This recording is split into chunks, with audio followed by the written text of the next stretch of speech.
Go. Welcome to the March Madness preview edition of the Josh Widman Basketball Show. It's my favorite time of the year. It's March Madness, baby. Get rid of the NBA. It's March Madness. Now, I'm going to have some guests on the show to show me their Final Fours, their upset predictions, and of course, it's the Josh Widman Basketball Show, so Josh Widman is going to make his NCAA tournament predictions. But first, when you're filling out that bracket, you're going to see some teams that you're familiar with. You're going to see the Duke, the UNC, the Kansas, the Michigan State. But then, you're going to come across a team like Weber State. And I've never heard of them. Well, how did they qualify? They won their conference tournament. So, before I get into my breakdown of the bracket, I'm going to go over all of the conference championship winners. Don't worry, it'll take a second. In the Atlantic Sun, we have Florida Gulf Coast University. They stormed into the tournament in 2013. They beat Georgetown and San Diego State.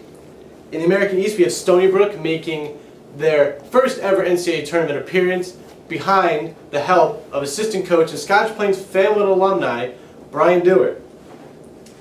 In the Atlantic 10, we have St. Joe's, the ACC, the North Carolina Tar Heels, the Big 12 Kansas Jayhawks, the Big East, the local Seton Hall Pirates, who have created a lot of buzz around here in New Jersey. The Big Sky, we have Weber State, alumnus of current NBA point guard Damian Lillard. We have UNC Asheville coming out of the Big South Conference. The Big Ten, we have Go Green, Go White, Michigan State Spartans. The Big West, we have the Hawaii Warriors. In the Colonial Athletic Conference, we have the second seed in that tournament, UNC Wilmington, who will match up against in-state rival Duke in the first round in a 4-13 matchup. In Conference USA, we have Middle Tennessee. The Horizon League, we have Green Bay, who stunned Valparaiso in the conference tournament final. In the Ivy League is the only tournament that does not have a conference tournament, is the only league that doesn't have a conference tournament in their postseason. But news was announced a couple days ago that the top 4 teams will play in a playoff to determine the Ivy League representative effective next season. This year, it was Yale who beat out Princeton by a game. They match up with Baylor. In the MAC, not the MAC, the MAAC, the Metro Atlantic Athletic Conference, we have Iona who knocked off who many people's fan favorite, Monmouth. They're not in the tournament. Iona is. They're led by AJ English. In the MAC, the Mid-American Conference, with all the Ohio schools and Michigan schools, we have Buffalo, the 3rd seed. They took out Ohio University, the 2nd seed in the semis, and then the #1 Akron in the final. In the MEAC, we have Hampton, the Missouri Valley UNI, who won on a buzzer beater by Wes Washburn. Mountain West, Fresno State upset San Diego State in the final. Northeastern Conference, we have Fairleigh Dickinson University. The Ohio Valley, we have Austin Peay, who enters the tournament with a record of 18-17. The Pac-12 Oregon, who won the regular season and the conference tournament pretty handily. The Patriot League, we have Holy Cross. They were a 9 seed in their conference tournament and won at the 2 seed Lehigh to clinch their spot in the tourney. We have the SEC, no surprise here, Kentucky Wildcats. The Southern League, Chattanooga. Southland, Stephen F. Austin, who's making their 3rd straight tourney appearance. Southwest Athletic Conference, we have Southern. In the Summit League, we have South Dakota State knocking off North Dakota State, who beat Oklahoma a few years ago in the tournament.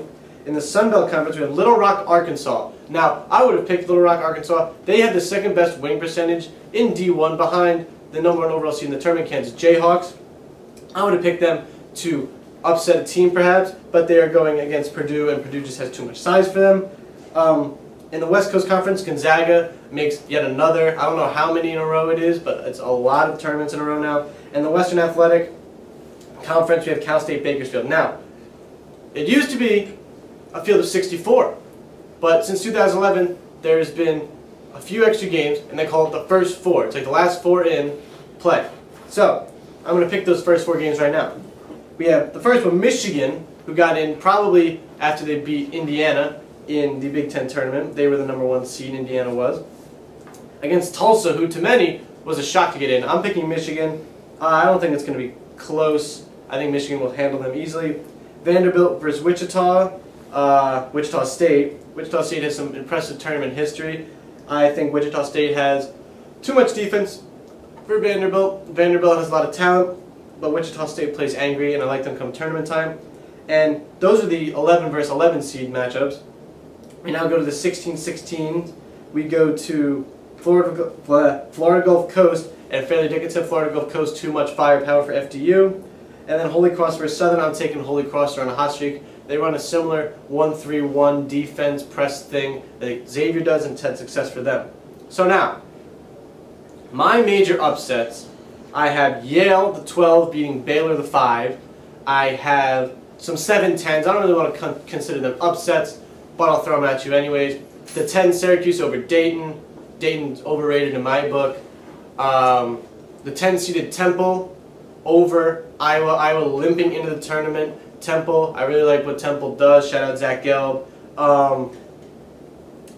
And I have the 4-seeded.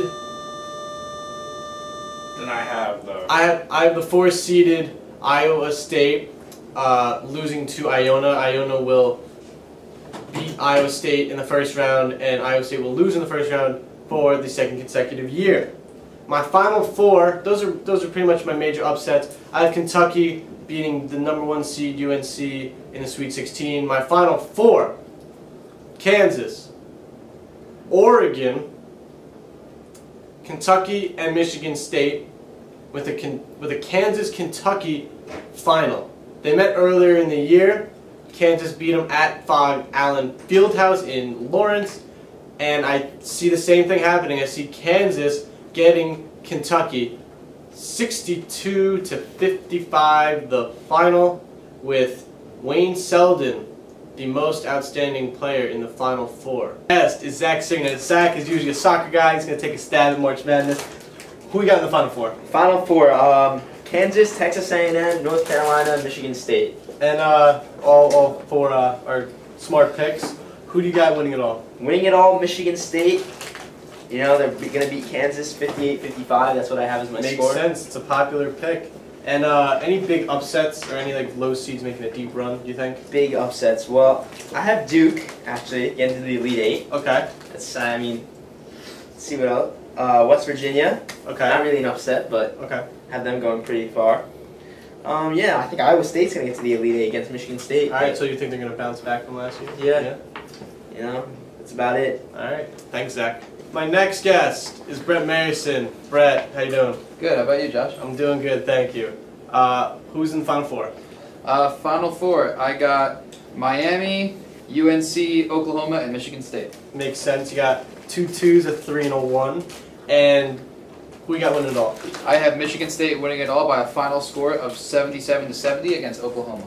High scoring game, a lot of 3s. Buddy Hield, Denzel Valentine. Exactly. All right, and any upset picks or lower seeds making a deep run? I do have some of those. I have an upset of Yale beating Baylor in the first round. I also have that. Because, you know, Yale's a very talented team. Justin Sears is a very good player, actually from Plainfield, New Jersey. Yeah. So I'm sure that he'll do pretty well in that tournament. I also have Seton Hall, even though this wouldn't be an upset, I have Seton Hall beating Gonzaga and then moving on to beat Utah and then play against Michigan State. I also agree with that. I think that's a good pick. That it? Yeah, that's pretty much it. All right, good luck to you. Thank you, Brett. Yeah. All right. My next guest is Ian Gordon. Ian's going to step off the ice rink and onto the hardwood for this. Ian, who you got in the Final 4? I have Kansas, Oregon, Kentucky, and Michigan State. All right, so 3 1s and a 4. Who you got taking the crown? I got Michigan State. Have them beating Kansas in the finals, 89-76. I'm hoping to see a lot of shots from outside the arch. Very, very high scoring game. 89 points. That's you're going to see a lot of 3s if that happens. Any upsets or lower seeds making a tournament run? I have my boys from Wichita State going to the Elite 8. They're in a first 4 game right now against Vanderbilt. I got them going pretty deep. And also in the first round, I have my boys from Hawaii, the 13 seed, upsetting Cal to play Maryland in the second round. Wow. All right. So Honolulu's finest is going to make a splash in the tournament, you think? Hell yeah. All right, well, good luck. Thank you. Thank you. You can't say help. My final guest is usually the man behind the camera. It's Caleb Redberg. Caleb, how are you doing? I'm good. Yourself, Josh? Good, thank you. So, who do you got in the Final 4? Well, I got Kansas, #1 seed, and Oklahoma. Okay, popular pick. Pretty good. UNC, North Carolina, I thought it was pretty good. They're overall number 1, so I felt like they can push it pretty far. And last one, Michigan State, number 2 seed. So a lot of chalk. You got 3 1s and a 2. Not very risky there, but I like it. I'm kind of similar. So, who you got taking the crown? I do have Michigan State winning it. That seems to be the popular pick. Yeah, they're a pretty strong team, so I'm going to go with them. Makes sense. And any upsets, any major upsets, or like a lower seed making a deep run? Well, I have Temple going to the round 32. Okay.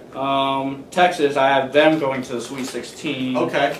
And pretty much every other one is your typical seeds going in next round. Alright. Caleb Rember.